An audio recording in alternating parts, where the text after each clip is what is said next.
네, 반갑습니다. 오늘 이제 14강, 14강이죠. 14강에는 출간은 어떻게 하는가에 대해서 이제 알아보도록 하겠습니다. 작가의 역할이 다 끝나는 것이 아니죠. 원고를 쓰기도 힘들지만은 책을 내는 것도 원고 쓰기 무척 힘들죠. 가장 쉬운 방법은 비용을 작가가 부담하는 자비 출판은 굉장히 간단하죠. 특히 이제 처음 쓰신 분들 같은 경우에는 출판사를 찾기가 좀 어렵죠. 그래서 대부분 그 자비 출판을 하게 됩니다.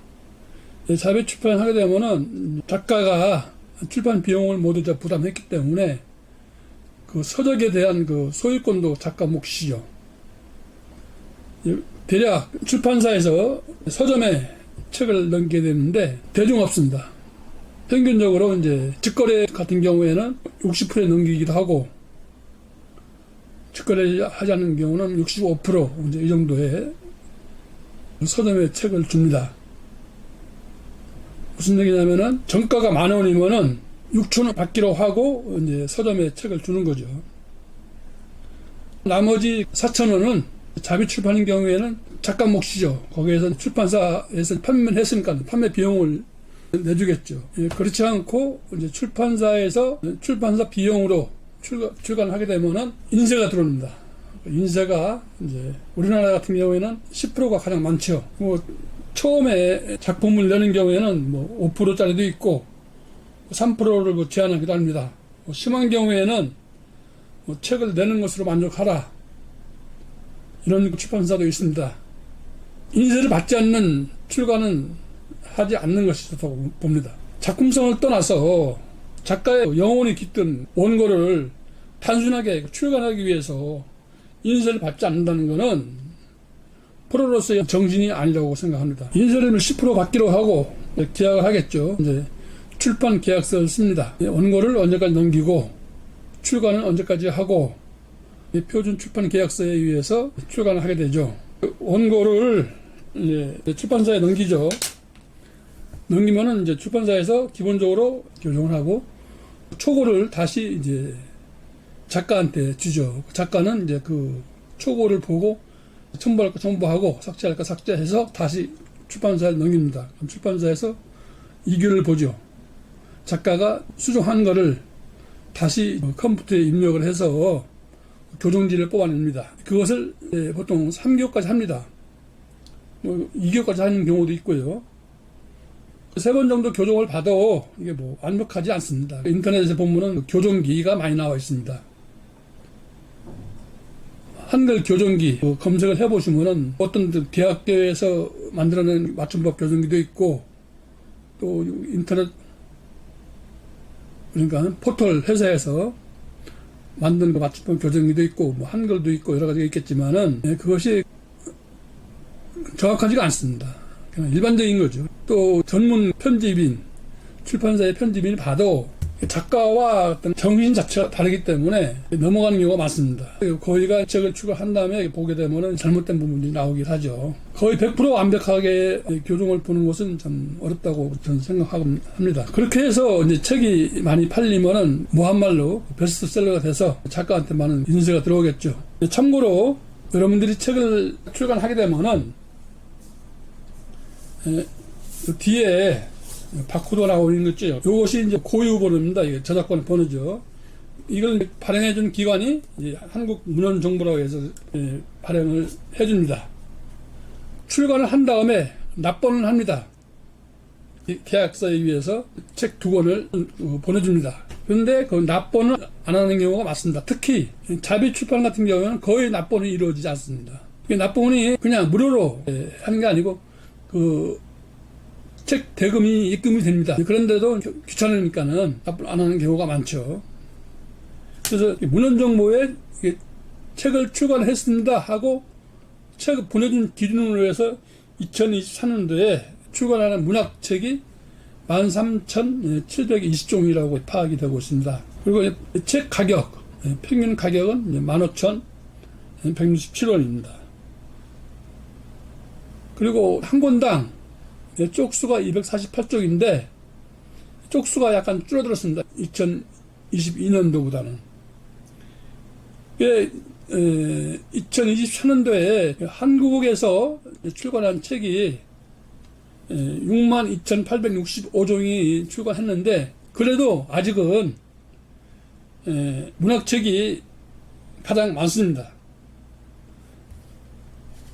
62,865 중에서 21.8%가 문학책입니다.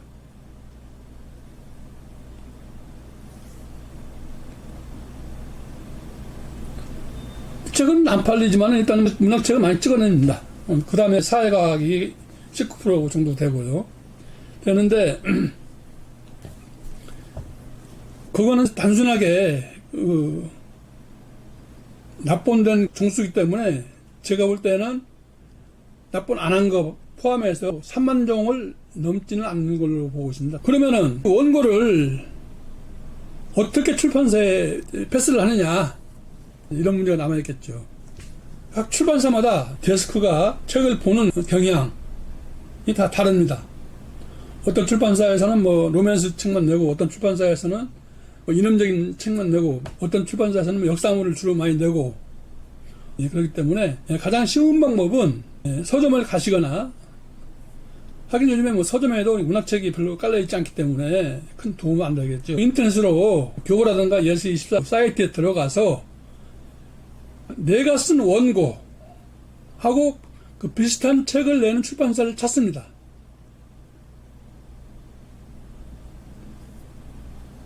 그래, 대개 보면은 출판사의 데스크의 성향에 의해서 책이 출간되기 때문에 비슷비슷한 책이 많이 나옵니다. 그쪽으로 원고를 이제 토스해야 됩니다. 그러면은 이제 전화를 하겠죠. 전화해서 이런 원고가 있는데 한반도 출판사에 출간하고 싶다. 원고를 받을 수 있겠느냐? 이렇게 얘기를 하면은 모든 출판사에서는 예스 그럽니다. 출판사에서 하는 얘기는 좋은 원고가 없다고 항상 그러죠. 그러면서 정작 좋은 원고는 받아들이지 않죠. 왜? 거의 신인들이 좋은 원고를 많이 쓰잖아요. 참신한 원고를. 근데 안전한 상업적인 그쪽으로 보기 위해서 이름 있는 작가들만 자꾸 찾다 보니까는 출판사에서는 원고가 없다 하고 작가는 출판사가 없다, 이제 이렇게 나오죠. 해리포터 같은 경우에는 거의 200번 거절당했다고 하잖아요. 200군데 출판사에 보낸 겁니다. 그거 다 거절당했어. 그래, 어느 출판사가 대박난 거지. 그러면은 출판사 넘겼는데 거기서 내겠다. 그럼 좋겠죠. 더 이상 말할 나이가 없겠죠. 그런데 불행하게도, 아니면 불행하다고 볼 수는 없고 거의가 패턴이 비슷하니까는 원고는 좋지만은 출판사 일정에 밀려서 부득이하게 출간할 수 없다. 거절에 메일이 오는 출판사는 착한 출판사고 거의 답신이 없습니다. 처음부터 원고를 검토하기 전에 메일이 오는 수도 있습니다. 저희 출판사에서는 답신하지 않습니다. 일단 출판사 갑이고 작가는 모르니까는. 그래서 떠야 됩니다. 떠야 작가가 갑이 됩니다. 보통 한 30군데 정도 뒤져보면은 나옵니다. 그런데 여기서 중요한 것은 뭐냐, 출판사에서 거절을 했을 때는 반드시 그럴 만한 그 이유가 있습니다. 첫 번째로 출판사의 성향에 맞지 않거나, 두 번째로 작품이 안 좋거나, 세 번째로 작품은 좋지만은 시대적 상황과 안 타거나, 뭐냐면은 상업성이 없다는 얘기죠. 작가가 무슨 상업성이냐, 기분 나쁘게 열심히 쓰면 되는데, 그거는 작가 생각이고 출판사 돈 벌어야 되니까는 다르지 않습니까? 그래서 좋은 글을 쓸 수밖에 없습니다. 좋은 글을 쓰면은 일단은 출판사에서 거절을 못 하니까요. 예전에 인터넷이 발달되기 전, 그때만 해도 베스트셀러 같은 경우는 트럭으로 책을 날렸잖아요. 요즘 같은 경우에는 베스트셀러 1위가 일주일에 뭐 200부가 안 나가는 걸로 알고 있어요.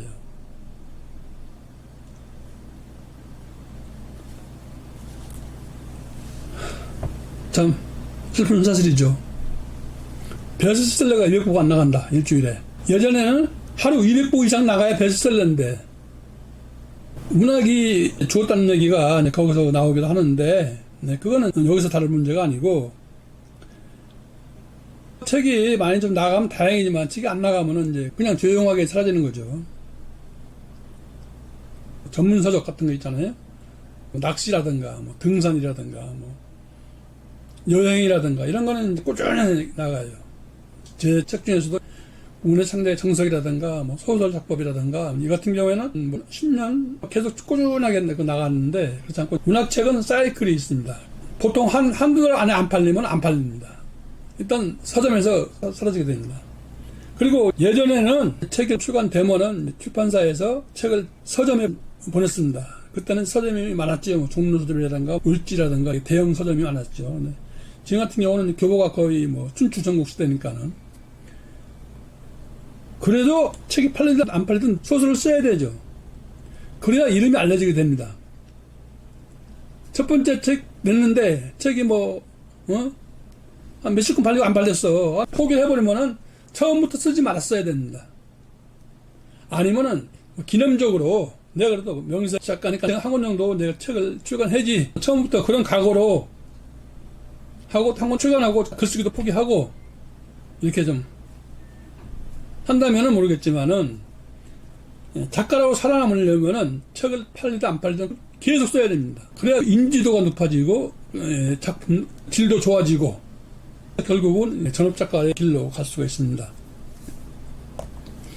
그리고 만약에 자비 출판을 하겠다, 자비 출판을 대개 출판사에서 500부라든가 1000부를 요구를 합니다. 그 정도 찍는 게 좋다, 출판사에서 얘기를 하죠. 왜냐하면은 책 가격이라는 것이 일단은 종이값도 있고 인쇄비도 있고 제본비도 있고, 그러니까 그 중요한 거는 편집비라든가 디자인비라든가 뭐 표지 이런 여러 가지가 있잖아요. 그러니까 출판사에서 해야 하는 일과 제본소에서 해야 하는 일이 있잖아요. 출판사에서 해야 하는 일은 초판에 다 들어가잖아요. 그 비용이. 재판부터는 인쇄비만 들어가는 겁니다. 인쇄비하고 제본비. 출판사에서는 굉장히 이득을 많이 보죠. 출판사에도 책을 찍는 이유도 재판을 바라보고 찍는 거죠. 초판이 팔리면은 뭐 현상 유지를 하고요. 근데 그 출판사에서 현상 유지를 할 수 있는 그 최하 부수가 1000부랍니다. 1000부가 나가야 출판사에서 직원들 월급도 주고 이 정도 되는데, 1000부가 안 나가니까는 좀 불행한 거죠. 그러면은 자비 출판에 대해서 알아보겠습니다. 출판사에서 1000부를 찍어라. 1000부 찍으면 6, 700? 싸게 하면 500? 아니면 뭐 고급적으로 표지도 양장문으로 하고 이렇게 하면은 더 올라가겠지만은 대략 그 출판 가격이 나오지 않습니까? 중요한 거는 출판 가격이 아닙니다. 부수입니다. 자, 1000부를 찍었어요. 일단 판매를 할 거 아닙니까? 출판사에 한 200부 정도 남겨두고, 800부는 택배를 통해서 집으로 오죠. 800부 분량이 언제 어느 정도 되겠습니까? 50권짜리 박스로 치면은 16박스죠. 여러분, 그 한 구석에 책 16박스가 쌓여 있어요. 처음에는 지인들한테 보내줍니다. 내가 이번에 소설을 써서 출간했다 하고 보내주죠. 보내주는데 그 지인들이라든가 뭐 아니면은 스승이라든가 아니면은 친척이라든가, 진짜 글 쓰냐고 수고했다, 내가 책값을 주지 못할 망정 책은 열심히 읽겠다 하면 그래도 고마운 겁니다. 안 했죠. 싶은 사실이죠. 결국은 고물상으로 가겠죠. 내 사진과 내 이름과 내 영혼이 섞여있는 이 책이 고물상에서 뒹군다고 생각을 해보세요. 영혼이 고물이 되어버린 것 같은 그런 느낌이 들 겁니다. 그렇기 때문에 자비 출판도 많이 할 필요가 없습니다. 출판사에서 아무리 설득을 하더라도 요즘에는 소량 출판이 많이 할 수가 있으니까는 만약에 자비 출판하겠다 그러면 한 100부나 200부 요 정도만 하고, 또 출판 시스템 좋습니다.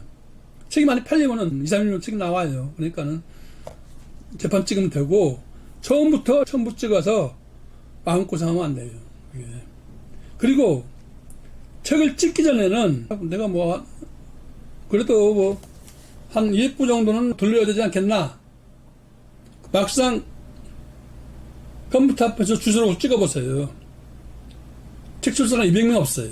왜? 이거는 그 초대장 날리는 거하고는 달라요. 책이에요. 최소한대로 책을 읽을 만한 사람한테 보낼 거 아닙니까? 아, 얘는 안 돼. 얘는 거리하고 멀어. 얘는 평생 책 한 권 안 읽으면 되는데, 이렇게 가지치 하다 보면은 50권도 없어요. 책 보낼 사람이. 그러면 800권에서 50권은 750권이 나와서 이제 뭐 이사 갈 때마다 들고 다녀야 돼. 이사간 가도 뭐 맨날 보세요. 그 소설을 쓸 때 그 고통, 절망, 좌절 이런 걸 다 겪어내고 썼는데 그 책이 쌓였다고 생각을 해보세요. 상상해보세요. 그러니까 절대로 자비 출판을 하더라도 200부 이상은 찍지 말자. 이거를 꼭 당부를 해보고 싶습니다. 그리고 교보 사이트에 들어가 보면은 책을 무료로 찍는 시스템이 있어요. 거기서는 책이 팔리는 것만큼 찍어요. 책을 재고가 없이 주문이 들어오면은 책을 한 권 찍어서 이렇게 배달해주고 인쇄를 주고 이런 그 시스템이 있어요. 그 대신 뭐 그 기준에 맞아야겠죠. 그리고 또 뭐가 있냐면은 이북이 있습니다. 이북. 요즘에는 이북이 많이 읽죠. 이제 지하철이라든가 이런 데서 옛날에 신문이라든가 책을 읽던 사람들이 스마트폰을 통해서 이북을 읽는 사람들이 많죠. 이북도 보면은 이제 그 돈을 받고 해준다고 했어요. 돈은 비싸지 않지. 뭐 표지 디자인이다 뭐다 해서 뭐 몇십만 원씩 받고 하는데, 이북 같은 경우에는 인터넷을 검색을 해보시면은 그 이북 프로그램이 있어요. 원고가 그 10곡지 아닙니까? 그 프로그램에 따라서 제목 입력하고, 이제 그, 아까 제가 뭐라고 했어요? 문헌정보. 반드시 문헌정보 있어야 돼요. 문헌정보 입력하고, 이제, 출판사. 만약에 내가 출판사가 없다. 그러면 뭐 구청에 가서, 지방에 같은 경우는 군청 가서 출판사 등록하면은 바로 되니까는 출판사 이름하고, 출판사 코드, 사업자 코드가 있을 거 아닙니까? 그거하고, 문헌정보, 그러니까 여기서 말하는 요 번호하고, 그 이북 프로그램에 보면은 거기에서 판매까지 해줍니다. 보통 이북 같은 경우는 종이책 같은 경우는 10% 주면은 이북 같은 경우는 30% 40%까지 줍니다. 인쇄를. 이제 가격이 좀 싸죠. 우리나라 그 종이책 평균 가격이 15,000원 정도 되는데, 이북 같은 경우는 이제 초창기에는 1,500원, 2,000원 그랬어요. 지금 같은 경우에는 종이책 가격의 한 70%, 80%까지 근접해 있습니다. 그러니까 15,000원 책이다. 그러니까 이 부분 이제 80% 치면은 얼마입니까? 12,000원이 되겠죠? 아니면 50% 해도 7,500원? 7,500원에 40%면은 얼마입니까? 4,020%, 3,100원 정도 되잖아요. 그러니까 저쪽보다 훨씬 낫지, 종이책보다. 그리고 무료고, 제가 이북 그 무료 사이트를 댓글에 달아놓겠습니다. 거기 들어가 보면은 그 프로그램이 있어요. 프로그램을 다운받아서 이제 굉장히 간단해요. 뭐 초등학생도 할 수 있어요. 근데 문제는 이제 표지 디자인이죠. 원래가 표지 디자인 같은 경우는 이제 전문 디자이너한테 맡기겠죠. 맡겨야 되는 건데, 그거는 무료로 사용할 수 있는 디자인 그 사이트가 많아요. 그런 데서 내 작품하고 이미지가 어울리는 그 표지 하나 해갖고 제목 달고 해서 이제 하면 되는 거죠. 그거는 이제 자비 출판할 필요도 없고 그냥 하면 되죠. 되는 건데, 이제 중요한 거는 그래도 이제 또 이북을 읽는 세대가 있고 종이책을 읽는 세대가 또 다르잖아요. 특히 이제 문학책 같은 경우에는 그 이북보다는 또 종이책이 어떤 감성과 이런 걸 더 주기 때문에 그런 문제도 또 있긴 있죠. 있지만은 제가 볼 때는 돈을 주고 이북 출판하는 분들이 꽤 있더라고요. 그렇게 하지 마시고 무료 사이트를 이용하시라. 무료 사이트가 어떤 그 개인이 한 것이 아니고 뭡니까? 굉장히 신뢰성이 있고 입금도 잘 됩니다. 그렇게 해서 이제 또 출간을 하시면 됩니다. 다시 한번 제가 당부를 드리고 싶은 거는 가능한 출판사를 찾아서 출판하라. 내 원고가 거절당했다고 해서 절망하지 말라. 자꾸 이제 거절당할 때마다 퇴고를 거듭하다 보면은 빛나는 작품이 됩니다. 그렇게 하시고,